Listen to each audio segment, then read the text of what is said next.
நன்றி. பேசுவோம் திரு அப்துல்லா. இங்க தமிழ் குறித்து, தமிழர்களுடைய நலன் குறித்து பேசிக் கொண்டிருக்கக்கூடிய திமுக தமிழுக்காக என்ன செய்தது அப்படிங்கறத தர்மேந்திர பிரதான் கேட்டதை ஆசீர்வாதம் ஆச்சாரி வழிமொழிகிறார்.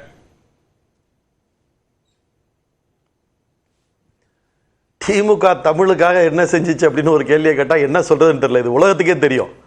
தேவையில்லாம அதை பேசி நான் நேரத்தை வீண் பண்ண விரும்பல. திமுக தான் தமிழ்னாலே தலைவர் கலைஞர் தான். தமிழ்நாட்டை பொறுத்தளவுல யாராவது தமிழ்னு நினைச்சாலே டிஃபால்ட்டா தலைவர் கலைஞரோட முகம் தான் ஞாபகம் வரும்.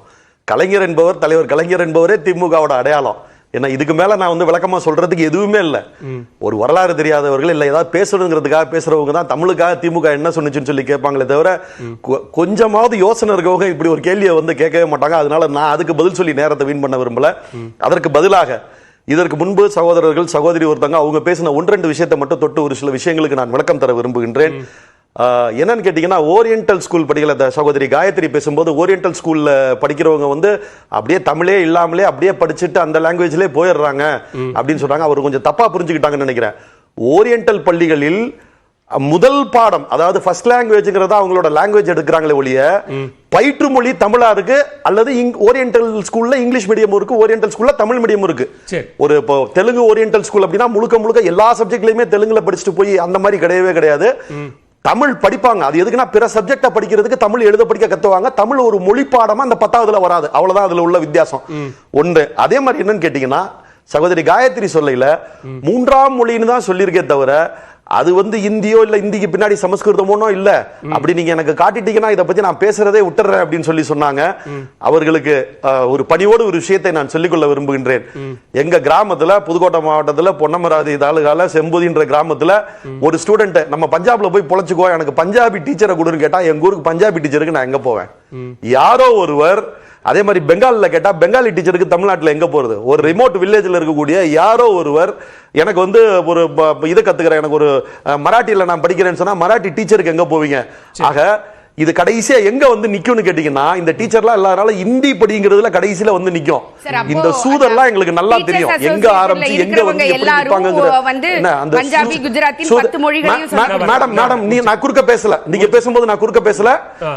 நான் பேசும்போது குறுக்க பேச வேணாம்னு சொன்னீங்க. நான் குறுக்க பேசல. நீ பட்ட நீங்க குறுக்க பேசக்கூடாது. இது எங்க நிப்பாங்க அப்படிங்கிறது எங்களுக்கு நல்லா தெரியும். அதனாலதான் இந்த சூதை, இந்த சூழ்ச்சியை ஆரம்பத்தில இருந்தே நாங்க எதுக்கிறதுக்கான வேலையை நாங்க பார்க்கிறோம். திமுகவுக்கும் ஒரு தரவோட நான் பேச வரேன். இந்த கொள்கை மோதல் தீவிரம் அடைவதன் காரணமாக தமிழ்நாட்டு மாணவர்களுக்கோ அல்லது தமிழ்நாட்டுக்கோ ஒரு இழப்பு ஏற்படுகிறது. அந்த நிதி இழப்பாகவோ மாணவர்களுக்கு கிடைக்கக்கூடிய கல்வி நிதியோ கிடைக்காமல் போவதில் தான் முடிகிறது அப்படின்னு பார்க்க வேண்டியிருக்கா? சார், அது இழப்பு இல்ல, உரிமை மறுப்பு. இழப்புங்கிறது நீங்க போறப்ப பர்ஸை எவனா திருடிட்டு போனா அதுக்கு பேரு தான் இழப்பு. என்ன புடுங்கிட்டு நான் தான் வச்சுக்குவேன், நீ நான் சொல்றதை கேட்காத வரைக்கும் நான் திருப்பி கொடுக்க மாட்டேன்னு சொல்றதுக்கு பேர் இழப்பு கிடையாது சார். அதுக்கு பேரு இழப்புன்ற வார்த்தையை தயவு செஞ்சு யூஸ் பண்ணாதீங்க. ஒண்ணு அதை விட்டுருங்க. இந்த டீச்சர் விஷயத்துக்கு நான் திரும்ப வரேன், லிங்குஸ்டிக் விஷயத்துக்கு நான் திரும்ப வரேன். அதாவது நாடாளுமன்ற மேலவையில் அண்ணன் திருச்சி சிவா அவர்கள் ஒரு கேள்வி கேட்கிறார். எனக்கு அதாவது கேள்வி எண் 1968 1986.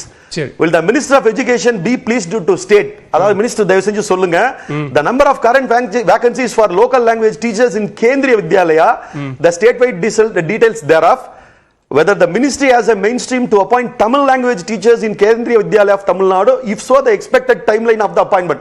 Kendriya Vidyalaya நீ தமிழ் டீச்சர் அப்பாயின்ட்மென்ட் பண்ணிருக்கியா? அப்படி இல்லனா என்ன டைம்லைன் கொடுன்னு ஒரு கேள்வி கேக்குறாரு. அதற்கு அமைச்சர் கொடுத்திருக்கக்கூடிய பதில், அமைச்சர் கொடுத்திருக்கக்கூடிய அந்த பதிலை நான் படிக்கிறேன். Kendriya Vidyalaya Sanktan, அதாவது KVS, has informed that the post of local language teachers are not sanctioned in Kendriya Vidyalaya. Teacher போஸ்டே தமிழுக்கு சாங்ஷன் ஆகல. அவங்க நடத்துற கேந்திரிய வித்யாலயாவுக்கு அதாவது இருக்கிறதுக்கே ஆகல, இனி 3வது மொழியில கொண்டு வருவாங்களாம். அதுல நான் பஞ்சாபி படிக்கலாம்னா படிச்சுக்கலாமா? இதை யாராவது புத்தி இல்லாதவங்க, யாராவது கண்ணு இல்லாதவங்க யாராவது பார்த்து நம்பலாமே தவிர இதை நம்புவதற்கு நாங்கள் ஒருபோதும் தயாராக இல்லை. என்ன சரி, இந்திய நாங்க ஏன் எதுக்குறோம்? ஒரே ஒரு நிமிடத்துல நான் முடிச்சுக்கிறேன். நீங்க முதல்ல எனக்கு குறுக்க வந்தீங்க, நீங்க மற்றவர்களுக்கும் பேசணுங்கிறதுக்காக. பட் அதனால இந்த ஒரு விஷயத்தை மட்டும் நான் இந்திங்கிற மொழியை நாங்க எதுக்கல. இந்தி திணிப்பை, இந்தி திணிப்பை, அதாவது இந்தி திணிப்பை ஏன் எதிர்க்கிறோம், என்ன பிரச்சனை எங்களுக்கு அப்படிங்கறத நான் சொல்ல வரேன். அதாவது என்னன்னு கேட்டீங்கன்னா, நான் ஆங்கிலத்துல நான் பேசுவேன். நீங்க பார்த்திருப்பீங்க பாராளுமன்றத்துல நான் ஆங்கிலத்துல தான் பேசுறேன். அதே போல அண்ணன் ஷியாம் இருக்கிறாரு, அவர் பேசிய நான் கண்ணால பார்த்திருக்கேன். அவர் ஆங்கிலத்துல பேசி நான் நேராவே பார்த்திருக்கேன்.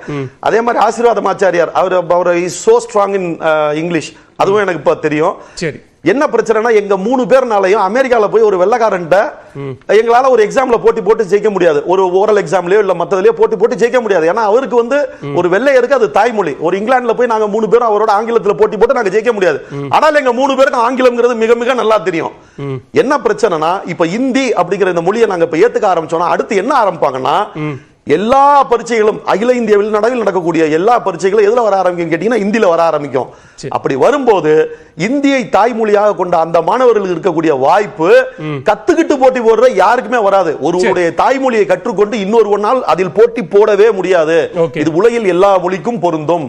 அப்போ ஒன்றிய அரசாங்கத்துல நேரடியா 3 லட்சம் வேலை வாய்ப்பு, அதுக்கப்புறம் BHEL இந்த மாதிரி இருக்க சார்பு நிறுவனங்கள் எல்லாம் எடுத்துக்கிட்டோம்னா ஒரு 7 லட்சம், அப்படி இப்படி பாத்தீங்கன்னா ஒரு 10 லட்சம் வேலை வாய்ப்பு வந்து அதுல இருக்கு. அப்போ முழுமையா நம்ம மறுக்கப்படுவோம். அதுக்கான வேலைகள் நமக்கு கையில கிடைக்காது.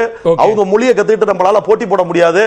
அப்போ கிடைக்காதப்ப நம்ம மனசுல என்ன வரும்னு கேட்டீங்கன்னா இந்த நாட்டுல நம்மளும் இருக்கோம், நம்மளும் ஒரு மாநிலம், நமக்கும் உரிமை இருக்கு.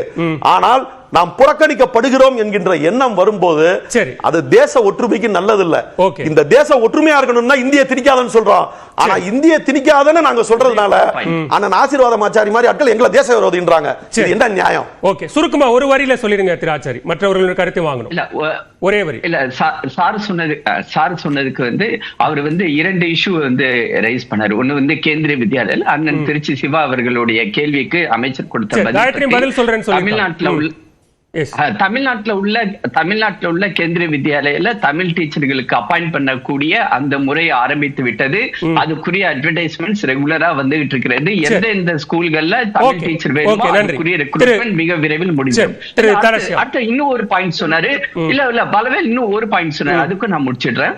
அதாவது வந்து போட்டித் தேர்வுகள்ல வந்து கலந்து கொள்வதற்கு வாய்ப்பு வேண்டும் அப்படின்னு. நான் ரயில்வே ரெக்ரூட்மெண்ட் கண்ட்ரோல் போர்டுடைய செக்ரட்டரியா இருந்தவன். 13 மொழிகளில் இப்பொழுது தமிழ் உட்பட நாங்கள் வந்து ரயில்வே ரெக்ரூட்மெண்ட் போர்டு மூலமாக நாங்கள் வந்து தேர்வுகள் நடத்தி கொண்டிருக்கிறோம். அதுக்குரிய ஆர்டர்ல கையெழுத்து போட்ட அதிகாரின்ற முறையில நான்